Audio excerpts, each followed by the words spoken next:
नमस्कार, मी नरसिंग भुरे, संपादक आरोग्य दूत न्यूज. पाचोऱ्यात पुन्हा एकदा दिवसा ढवळ्या मोटरसायकल चोरी. आणि ही काही पहिली वेळ नाही. शहरात चोऱ्या थांबायचं नाव घेत नाही आणि चोरट्याचा आत्मविश्वास मात्र वाढताना दिसतोय. सुशील चौधरी यांनी अधिकृत फिर्याद पाचोरा पोलीस स्टेशन येथे दिली आहे. भाजी मंडई येथील राजमाता जिजाऊ कॉम्प्लेक्सच्या पार्किंग मधून दुपारी 2 ते संध्याकाळी 7:30 या वेळात बजाज डिस्कवर मोटरसायकल चोरीला गेली. म्हणजे चोरटे इतके बेधडक झालेत की गर्दीच्या ठिकाणी उजेडात लोकांच्या नजरेसमोर गाडी उचलून नेत आहेत. प्रश्न असा आहे, शहरात सीसीटीव्ही आहेत का? पार्किंगची सुरक्षितता कोण बघणार?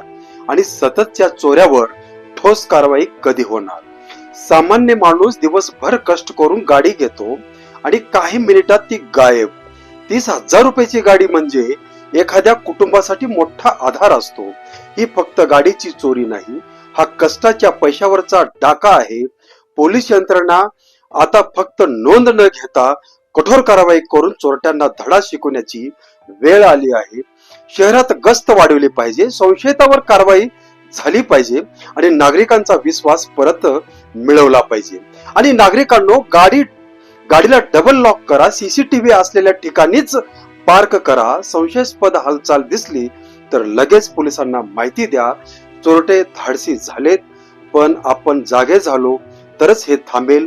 आरोग्य दूत न्यूज साठी लाईक करा, शेअर करा, सबस्क्राईब करा. धन्यवाद.